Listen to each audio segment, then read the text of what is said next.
সবাইকে স্বাগত Bangladesh spine and orthopaedic হাসপাতাল নিবেদিত সুস্থ মেরুদণ্ড অনুষ্ঠানে। আপনাদের সাথে আছি আমি জিনিয়া কবি সূচনা। আজ আমরা কথা বলবো একটি গুরুত্বপূর্ণ বিষয় নিয়ে, মেরুদণ্ডের ডিস্ক প্রোল্যাপস। এই বিষয়টি নিয়ে কথা বলার জন্য আমাদের সাথে স্টুডিওতে আছেন অধ্যাপক doctor Mohammad Shah Alam, chief consultant Bangladesh spine and orthopaedic হাসপাতাল। আপনাকে স্বাগত জানাচ্ছি আমাদের অনুষ্ঠানে। আপনাকে ধন্যবাদ। মেরুদণ্ডের ডিস্ক প্রোল্যাপস এটা একটু বুঝিয়ে বলবেন আমাদের। মেরুদণ্ড, আপনি যদি এই মডেলটা তাকাই আমরা, তাহলে আমাদের বুঝতে খুব সুবিধা হবে। আমাদের মেরুদণ্ড অনেক হাড়, মানে এক একটা হাড়কে আমরা যেটাকে কশেরেখা বলি বাংলায়, এই দুইটা কশেরেখার মাঝখানে যে জয়েন্ট, এটাকে বলে আমরা ইন্টারভার্টিব্রাল ডিস্ক, মানে দুইটা ভার্টিব্রা, দুইটা কশেরেখার মাঝখানে ডিস্ক। এই জয়েন্টগুলো একটা স্প্রিংয়ের মতো কাজ করে। তখন আমাদের অনেকগুলো, প্রায় 33টা কশেরেখা মিলে পুরো মেরুদণ্ড, এবং প্রত্যেক দুইটা হাড়ের মাঝখানে একটা করে আপনার হইলো এই ডিস্ক থাকে। এই ডিস্কগুলো আমাদের আল্লাহ তাআলা দিচ্ছেন এই জন্যই যে আমরা বসে আছি, আমরা ঘাটটা নাড়াবো, আমরা ঘাটটা নোয়াবো, শরীরটাকে নাড়াবো, সামনে বাঁকা হব, এই যে রোটেশন, সাইড বেন্ডিং, এইগুলোর জন্য হলো এই ডিস্কগুলো আমাদের দায়িত্বে আছে, 1 নম্বর। 2 নম্বর হলো যে আমরা যে বসে আছি, উঠানামা, আমরা গাড়িতে যখন আমরা ঝাঁকি খাই, গাড়ি যেমন শক অ্যাবজর্ভার থাকে, আমাদের শরীরটা এটার মধ্যে একটা শক অ্যাবজর্বিংয়ের মতো কাজ করে। আমি যখন হাঁটি, একটা স্টেপ দেই, একরকম ওজন পরে একদিকে, আবার যখন আমি স্টেপটা নিচে দেই, উঁচু নিচু জায়গায় হাঁটি, তাহলে এই যে আমার শরীরের হাতের ওজন, পায়ের ওজন, শরীরের পুরো ওজনটা সব কিন্তু ডিস্কের মাধ্যমে আপনার হলো শেয়ারিং হয়। এটা একটা শক অ্যাবজর্বের মধ্যে স্প্রিংয়ের মতো কাজ করবে। নর্মালি আছে, আমরা ভালো, কোনো অসুবিধা নাই, কিন্তু কোনো কারণের জন্য এইটা একটা সার্টেন লিমিট পর্যন্ত স্ট্রেস নিতে পারবে। আমি যখন শুয়ে থাকবো, তার সবচেয়ে স্ট্রেস কম, কোনো স্ট্রেস নাই। যখন আমি বসবো, তার একটু চাপ পড়বে। যখন আমি দাঁড়াবো, আর একটু চাপ পড়বো। যখন আমি হাঁটতে থাকবো, একটু চাপ বেশি। সবচেয়ে বেশি চাপ হবে, ডিস্কের মধ্যে চাপ থাকবে সামনে ঝুঁকে আমি যদি কোনো কিছু নিতে চাই। দাঁড়ানো অবস্থায় সামনে ঝুঁকলে অনেক গুণ তার প্রেশার বাড়ে। অনেকটা আপনি যে এডি ক্যাপসুল দেখছেন, বা একটা বেলুন ফুলানো, চাপ দিলে যেমন তুলতুলভাবে যাবে, আমাদের ঠিক এক্স্যাক্টলি এরকমভাবে স্প্রিংয়ের মতো কাজ করে আমাদের ডিস্কগুলো শরীরে। যদি এই ডিস্কগুলার বেশি প্রেশার পড়ে, পার্টিকুলারলি কোন জায়গায় পড়তে পারে, ঘাড়ের দিকে যদি হয়, একদম লোয়ার, যেমন ঘাড়ে আমাদের 7টা ভার্টিব্রা, নিচের দিকে 5, 6, 6, 7, এটা হলো আমাদের হলো কমন জায়গা ঘাড়ের। আবার যদি আমরা কোমরের একদম নিচে, যেটা আমরা লাম্বার একদম লাস্টের দিকে, L4, L5, lumber 4, 5, L5, S1, একদম নিচের দিকে যে ডিস্ক, এগুলো প্রলাপস হয়। আমরা ছবির এই মডেলটার মধ্যে যদি আমরা তাকাই, এই জায়গায় আমরা ডিস্ক প্রলাপস হয়েছে, এখানে যদি একটু ফোকাস করা যায়, খুব ভালো বোঝা যাবে। তা আমাদের ডিস্ক প্রলাপস হাড়ের মাঝখানে থেকে জেলি লাইক, এই জেলিগুলো বের হয়ে যখন এরকম নার্ভের মধ্যে চাপ পড়বে, এটাকে আমরা প্রলাপস ডিস্ক বলি। বেশিরভাগ ক্ষেত্রে যেমন ঘাড়ে যতটুকু ডিস্ক প্রলাপস হয়, তার চেয়ে হলো 15 টাইমস বেশি হলো আপনার হলো কোমরের। ঘাড়ের দিকেও ডিস্ক আছে, এটাও মেরুদণ্ডের পার্ট, সেখানে ঘাড়ে ব্যথা হবে প্রথমে, দেন ঘাড় থেকে পায়ের দিকে যাবে, হাতের দিকে যাবে। আমরা যদি এই ছবিটা দেখি, আপনি দেখেন এটা কিন্তু কোমরের। আমরা যেটা বলছিলাম L4, L5, দেখেন মহিলা কি কষ্টে হেঁটে আসতেছে, মাত্র 38 বছর, হ্যাঁ 38 বছর বয়সে। তার দেন এই যে এই বছরের জানুয়ারি মাসে কিন্তু তাকে অপারেশন করবে। ঠিক এরকমভাবে উনি হাঁটতেছেন, একা দাঁড়ানো সম্ভব না। প্রথম অবস্থায় তার থাকবে হলো কোমরে ব্যথা, এরপর আপনার হইলো পায়ের দিকে যাবে। যখন কোমরে থাকে, শুধু কোমরে ব্যথা, আমরা বলি লাম্বাগো, মানে লাম্বার রিজনে ব্যথা। এরপর যখন নিচের দিকে যাব, সায়াটিকা। এটা যদি আমরা এক্স রে দেখি, দেখেন এক্স রে কিন্তু অলমোস্ট নর্মাল, এক্স রেতে তেমন কিছু বোঝা যায় না। যদি অনেক ডিস্ক বের হয়ে যায়, তখন মেরুদণ্ডের হাড়গুলো একটু সামনে পিছনে ছোট বড় হয়, অর্থাৎ চেপে যায় জয়েন্ট স্পেসটা, এটা কিন্তু নর্মাল। বেশিরভাগ ক্ষেত্রে কিন্তু সার্জারি লাগে না, শতকরা 80-85% নন সার্জিক্যাল ট্রিটমেন্ট। এটা একটা মজার জিনিস। আমরা যারা সার্জন, রুগীরা মনে করে গেলেই মনে স্যার একটা ইঞ্জেকশন বা অপারেশন দেবে, তা কিন্তু না। এই রুগীগুলোকে দেখেন, যদি আমরা এমআরআই করি, এটা আপনি এমআরআই যদি আমরা একদম নিচের দিকে, মেরুদণ্ড লম্বা মোটা একটা রগ, স্পাইনাল কর্ড, একটা জায়গায় দেখেন একদম সেকেন্ড লাস্ট, একদম নিচের উপরের দিকে ওই ডিস্ক বের হয়ে মোটা যে রগটা আছে, স্পাইনাল কর্ডটাকে চেপে ধরে আছে, কালো হয়ে গেছে হিউজ পরিমাণ। আবার এটা আমরা বলি এক্সিয়াল সেকশন, এটাকে দেখলে যে কোন সাইডে, বাম না ডান, কোন দিকে নার্ভে তার চাপ হলো, এটা দেখে আমরা অ্যাসেস করি যে তার ডিস্কটা বের হয়ে কোন দিকে গেলো, ডান দিকে গেলো, বাম দিকে গেলো, না মাঝখানে থাকলো। যদি মাঝখানে থেকে যায়, দুই পায়ে ব্যথা যায়। যদি ডান দিকে সরে যায় একটু, ডান দিকে যাবে, বাম দিকে গেলে বাম দিকে। সো এমআরআই হলো গাইডেন্স। এই যে এখন দেখেন যে এই যে আপনার লাল মাঝখানে যেটা ছিল, হ্যাঁ একদম মাঝখানে যে ডিস্কটা, এই যেখান থেকে এটা হলো তার হলো কোন দিকে গেছে, বাম সাইডে বেশি। আর ওইটা দেখেন মোটা রগটাকে চেপে ধরে আছে। এই যে চেপে ধরে যখন থাকবে, এর শতকরা ৮০-৮৫ নন সার্জিক্যাল ট্রিটমেন্ট। কিন্তু যখন সব ফেলিওর হয়ে গেল, সার্জারি করি। আগেরটা একটু যেতে পারেন, আগেরটা যে আমরা কিভাবে বের করি ডিস্কটাকে, আগে যদি আমরা ছবিটাতে যাই, যে আমরা ছোট্ট ছিদ্র করি, আমাদের বোধহয় মানে ওই ছবিতে নিষেধাজ্ঞা একটা ছোট্ট ছিদ্র, এটা আমরা যে জানাতে চাই যে একটা ছোট্ট ছিদ্র করে, কাটাকাটি নাই, কোনো রক্ত নাই, মানুষের সুবিধার জন্য। যে মানুষ অনেক সময় মনে করে যে গেলেই আমাকে কাটবে, এই ধরনের ছোট্ট একটা ছিদ্র, ওই যে এই যে একটা ছিদ্র, ওই ছিদ্র দিয়ে আমরা করি। এখন যদি আমরা তুলনা করি অপারেশনের পরে, আগে এটা ছিল, পরেরটা এবার দেন যে আসছে উনি যখন এরকম সাপোর্ট নিয়ে, আর এখন দেখেন উনি নর্মালি হাঁটতেছেন, কোনো সাপোর্ট লাগতেছে না। এটা কিন্তু ইমিডিয়েটলি একদম সার্জারি নিজে নিজেই হাঁটতেছেন। এটা কি একদম সার্জারি পরপর একদিন, যেদিন এটা এত মজার একটা সার্জারি যে রোগী আসবে একদম কষ্ট করে, কোনোভাবেই শান্তি নাই। ওরা সার্জারি করলে ডে ওয়ানে, ধরেন আমি অপারেশন করলাম, সে কিন্তু মানে সজাগ হওয়ার পরে, অর্থাৎ অজ্ঞান থেকে তার জ্ঞানটা ফিরে আসার সাথে সাথে পা ফ্রি, ব্যথা তার কমে গেছে, কোমরতে পার ব্যথা, পায়ের দিকে যাচ্ছে না, উঠা বসা তার জন্য নর্মাল, মানে মিরাকেল। আর এই রোগীগুলো যখন অপারেশনে রাজি হয়, আপনার মনে করতে অনেক কষ্ট, এবং সব কষ্ট যখন মানে সে চেষ্টা করে কোনোভাবেই ওভারকাম করতে পারে নাই, তখনই কিন্তু তারা সার্জারির জন্য রাজি হয়। আর আমরা যেটা প্রথমে বলছিলাম যে আপনার কিন্তু শতকরা ৮০ এবং ক্ষেত্র বিশেষে ৯০% রোগী অপারেশন ছাড়া ভালো হয় আমার। এবং আমার সেন্টারে প্রতিনিয়ত একটা দুইটা রুগী আসে যে তারা মেন্টালি প্রিপেয়ার্ড, তার সার্জারি লাগবে, কারণ অনেক ডাক্তারকে দেখছেন, দেখে বলছেন যে অপারেশন লাগবে, অপারেশন করা যায়। তারপরেও আমাদের সেন্টার একটা স্পেশালিটি, যেহেতু only spine and orthopaedic hospital, spine related একদম না হলে আমরা সার্জারি করব না। এবং আমরা কিন্তু বাই দিস টাইম এটা আমরা অ্যাচিভ করতে পারছি যে আমরা যেটা বলি এবং সেটার ফল আমরা পেয়ে যাই। কীরকম, সেটা ডিসিশন হয়ে গেছে সার্জারি লাগবে, অন্য সার্জনে বলছে, রুগী একটা আইডিয়া নিয়ে সে মানে মানসিক অর্থনৈতিকভাবে প্রস্তুতি নিয়ে ফেলছে, টাকা টোকা নিয়ে সে আসছে। কিন্তু আমি অনেক রুগী সার্জারি করি না। আমি বলছি আপনি একটু ধৈর্য ধরেন, রুগী একটু ডিমোরালাইজড হয়, একটু মন খারাপ হয়, স্যার অমুক প্রফেসর সাহেব পাঠাইছে, বলছে এটা সার্জারি লাগবে। আমি উনি ঠিকই বলছেন, আপনি এটা সার্জারি করার মতো কেস, আমরা একটু ট্রাই করি না। যদি আপনার হয়ে যায়, আপনি একজনও যদি ভালো হন, আপনার জন্য তো 100%, 10 জনের 2 জন যদি ভালো হয়, তাহলে তো আপনার ধরেন প্রায় হলো 20% হয়ে গেল।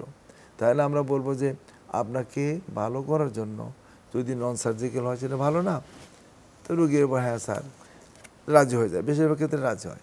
একদম যারা বলছে স্যার আমি সব কিছু করছি হয় না, তখন স্ট্রেট ওয়েতে আমরা সার্জারি করি। আদারওয়াইজ প্রত্যেকটা রুগীকে আমি ট্রায়াল দিই, আমি চেষ্টা করি। এবং আমাদের অনেক ক্ষেত্রেই যেটা ধরেন এরকমভাবে ডিস্ক বের হয়েছে, তার ডান বা বাম বা দুই পায়ের মাঝখানেই অনেক চাপ ব্যথা হচ্ছে, সেগুলোও কিন্তু সার্জারি ছাড়া ভালো হওয়ার সুযোগ আছে এবং ভালো হয়। যে কারণে জন্য আমরা আসার সাথে সাথে রুগীকে কখনো বলি না স্ট্রেটেই অপারেশন করেন। আমার এখানে আমরা প্র্যাকটিস করি এবং we are getting very good result. এবং আমরা একটা মানে ইতিবাচক কথার সাথে আমরা একটা বিরতিতে যেতে চাই, আমরা আরও ভালো কথা শুনবো, তবে আমাদের সময় হচ্ছে একটা বিরতির। দর্শক, সুস্থ মেরুদণ্ড অনুষ্ঠানে সময় হচ্ছে একটা বিরতি, সাথেই থাকবেন, ফিরছি একটু পরে।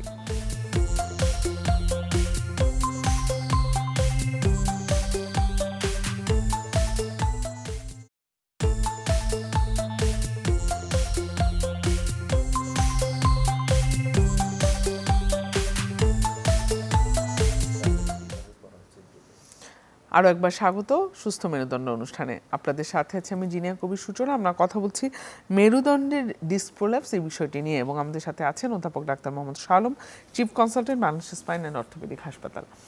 আমরা কথা বলছিলাম যে মেরুদণ্ডের ডিস্ক প্রোল্যাপস হয়ে যাওয়া নিয়ে। একটু জানতে চাই যে এটার কারণটা কি, কেন হয় আসলে? আপনাকে ধন্যবাদ।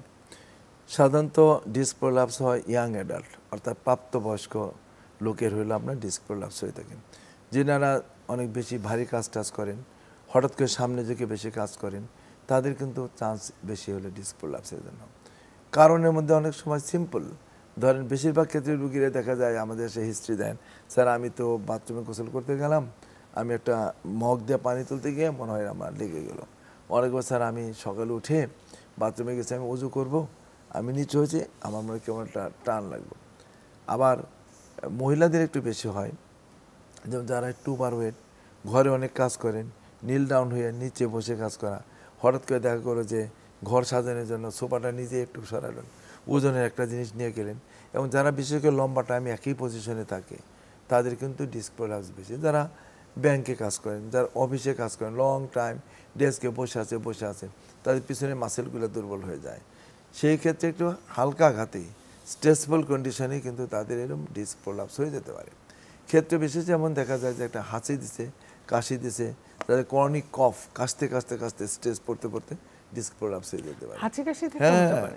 এবং অনেক সময় দেখা যায় অনেক শক্ত পায়খানা, প্রস্রাবের প্রবলেম, যে বয়স্ক লোকদের প্রোস্টেটের প্রবলেম হচ্ছে না, কারো যে স্ট্রিকচার ইউরেথ্রা থাকে, এই ধরনের স্ট্রেসফুল কন্ডিশনে কিন্তু, যেমন যাদের অনেক কনস্টিপেশন থাকে, অনেক স্ট্রেস দিতে হচ্ছে টয়লেট করতে, তাদের কিন্তু ডিস্ক প্রলাপস হয়ে যেতে পারে। সো ডিস্ক প্রলাপসের সিম্পল থেকে অনেক কমপ্লিকেটেড কন্ডিশনেও ডিস্ক আপনার প্রলাপস হয়। তাহলে তো আসলে আপনি যেটি বলছিলেন যে আসলে এক্সারসাইজও এটার ক্ষেত্রে একটা গুরুত্বপূর্ণ ভূমিকা রাখতে পারে।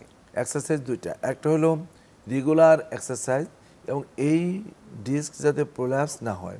ওই যে প্রথমে বলছিলাম যে মেরুদণ্ডটা যে বাঁকাতেরা, তার এই ডিস্কটাকে সুন্দরভাবে নর্মাল রাখার জন্য যে মাসেলগুলো আছে বিভিন্ন ডিরেকশনে, মাসেলগুলো স্ট্রং স্টাউট রাখার জন্য এক্সারসাইজ খুব জরুরি।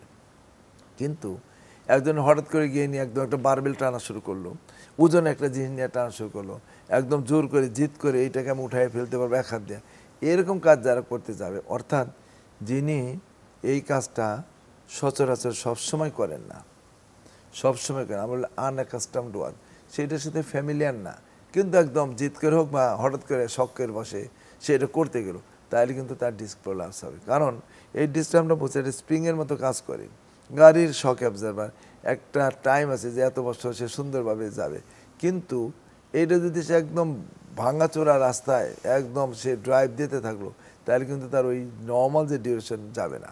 তো আমাদের ডিস্কটাও ঠিক তাই, যে নর্মালি যদি আমি ভালোভাবে চলাফেরা করি, কাজ টাজ করি, আমার ডিস্কে কোনো প্রবলেম নাই। কিন্তু অননে সাডেন যদি বেশি স্ট্রেস আমি দিই, তাহলে কোনো জায়গায় একটা উইক পয়েন্ট, সাধারণত পিছনের দিকে একটা সাইড দিয়ে দুর্বল পয়েন্ট থাকে, এই জায়গা দিয়ে কিন্তু ডিস্কগুলো আপনার হলো লিক করে গেলেই যে তার সার্জারি লাগবে তা না, একটা পর্যায়ে। কারণ এই ডিস্কগুলা যে জেলির মতো জিনিস, এগুলো অনেকগুলো লেয়ার দ্বারা আপনার সারাউন্ডেড থাকে, প্রোটেক্টেড থাকে। এখন দেখা যায় যে যদি ধরেন 5টা-10টা লেয়ার ড্যামেজ হলো, ও স্পাইন ব্যথা হবে, কিন্তু তার পায়ের দিকে যাবে না। অল লেয়ার্স, যতগুলো প্রোটেক্টিভ লেয়ার্স আছে, সবগুলো যদি ভেদ করে বাইরে চলে আসে, নার্ভে, যে আমরা ছবির মধ্যে দেখছিলাম, নার্ভের মধ্যে টাচ করে, ঠিক এই নার্ভে টাচ করলে পরে তখন শুট করে একদম ইলেকট্রিক শকের মতো যে লেভেলে নার্ভগুলো আছে পায়ের একদম আঙ্গুল গোড়ালি সাথে যাবে। প্রথম অবস্থায় তোমার একটা ইলেকট্রিক সার্কিটের মধ্যে কোমরে থাকবে, এরপর পায়ের দিকে যাবে, ঠিক ঘাড়ের দিকেও তাই হয়, প্রথমে ঘাড় দেন হাতের দিকে যাবে, পরে স্প্রেড হয়। একটু প্রতিকারটা যদি বলে দেন আমাদেরকে সংক্ষেপে, যে আসলে প্রতিকার এবং যদি আমরা চিকিৎসা পদ্ধতি, যদি আমরা সার্জারি, কী ধরনের সার্জারি করি, খুব এটা ইম্পর্টেন্ট। প্রতিকারের মধ্যে হলো একটা হলো যে যেনারা যে অবস্থায় থাকবেন, আমরা বলি যে লং টাইম একই পজিশনে বসে থাকবে না। যদি লং টাইম বসে থাকতে হয়, যেমন একটা সাপোর্ট দিয়ে, একটা কুশন দিয়ে বসবে। কারো ধরেন অফিসে কাজ করতে হয় 2 ঘন্টা কন্টিনিউয়াস, 3 ঘন্টা 5 ঘন্টা, 1-1.5 ঘন্টা 2 ঘন্টা পরে সে একটু 5 মিনিটের জন্য একটু ব্রেক নিল। সে ব্যাংকে কাজ করতেছে বা লং টাইম বসে কারোর সাথে কথা বলতে হচ্ছে, সে 2 ঘন্টা পরে 2 মিনিট দাঁড়ায় একটু কথা বললেন। এই পজিশন চেঞ্জ করা খুব ইম্পর্টেন্ট। সামনে ঝুঁকে লং টাইম নোয়ায় কাজ করা, এটা কোনোভাবেই জাস্টিফাইড না। এবং যারা একদম বসে থাকবেন, কোনো এক্সারসাইজ করবেন না, তাদের ডিস্ক প্রলাপস হওয়ার সম্ভাবনা অনেক বেশি। ওয়েট থাকলে আমরা অবশ্যই ওয়েট কমাইতে হবে। খাবার দাবার, আমরা ধরেন যারা স্মোক করি, তাদের কিন্তু chance of disc prolapse, degeneration অনেক হাই, হাড়ের ক্ষয়ের চান্স অনেক বেশি। যারা মদ্যপান করেন, তাদের কিন্তু এটা অনেক বেশি। আমাদের খাবার স্টাইলের মধ্যে যেটা লাইফস্টাইল মডিফিকেশান, একটা রেগুলার লাইফ লিড করা, একটা ডিসিপ্লিন লাইফ, সঠিক সময়ে ঘুমানো, পরিমতো ঘুমানো, শরীরে সূর্যের আলো লাগানো, এগুলো খুব ইম্পর্টেন্ট। খাবারের মধ্যে যারা আমরা ফাস্টফুড, বেটার টু অ্যাভয়েড, না খাওয়াটাই ভালো। আমাদের খাবারের মধ্যে খাবেন আপনি ফাস্টফুড ওকেশনাল, আপনি ধরেন রিচ ফুড, গরুর মাংস, খাসির মাংস, তৈলাক্ত খাবার, পোলাও এগুলো ওকেশনে খাওয়া ভালো। রেগুলার র্যান্ডমলি আমি বিরিয়ানি খাবো সেটা হবে না। প্রিফারেন্স থাকবে কোনটা, ভাতের পরিমাণটা একটু কমই খেলেন, সবজি খান অনেক বেশি, গ্রিন ভেজিটেবল খুব হেল্পফুল। আর একটা হলো যে আপনার যেমন আমাদের মাংস রাখি, আপনি মাছের দিকে আপনি বেশি আসক্ত হন, ছোটো মাছ খুব হেল্পফুল। বিশেষ করে আমাদের বাচ্চা বয়সের এখন দেখা যায় ডিসপ্রোলাপস, বাচ্চারা কোনো সময় মাছ সবজি আর খেতেই চায় না, ওরা খেতে চায় মাংস, ফ্রুটস খেতে চায় না এখনকার বাচ্চা, দুধ খেতে চায় না। যে কারণে যেন আমরা বলি যে আপনি মাছ খান, সবজি খান, ফ্রুটস। আমাদের দেশে তো এখন সব ধরনের ড্রাই ফ্রুটস থেকে শুরু করে সব ধরনের ফ্রুটস পাওয়া যায়। এখন লিচু আসতেছে, জাম আসবে, আম আসবে, এগুলো আমাদের জন্য খুব মানে স্বাস্থ্যকর ফ্রুটস, এগুলো খাবেন। ড্রাই ফ্রুটস, কেশোনাট আমাদের দেশে এত নাই, এই ধরনের কেশোনাট, ড্রাই ফ্রুটগুলো, খেজুর পাওয়া যায়, এগুলো কিন্তু খুবই হেল্পফুল। মাছের মধ্যে সবসময় বড় মাছ খেতে হবে না, আপনি ছোটো মাছ খান, অনেক হেল্পফুল। আপনার গ্রামের মানুষের যেমন তাদের কিন্তু হাড়ের ক্ষয়রোগ কম, তাদের ক্ষয়রোগ কম, একদম তাজা মাছ খাচ্ছে। এইগুলো হলো আপনার হলো প্রিভেনশন। আর হলো পরিমিত একটু এক্সারসাইজ করা। আরেকটা জিনিস যেটা আমরা জানতে চাই যে সার্জারি আমরা দেখালাম, এখন কিন্তু সার্জারি, একসময় আমরা যখন শুরু করেছি অনেক কেটে আমরা সার্জারি করি, এখন কিন্তু একদম পিন হোল।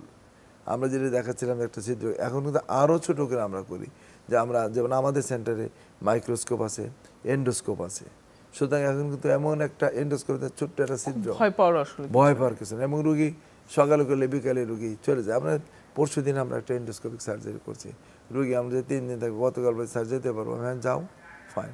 তার মানে হলো যে এখন এন্ডোস্কোপ, মাইক্রোস্কোপ এত সুবিধা যে একদম পিন পয়েন্টেড করে আমরা যেতে পারি। যেমন আমাদের একটা জিনিস লাগে সার্জারি করার টাইমে, যে লোকেশনটা, লেভেল।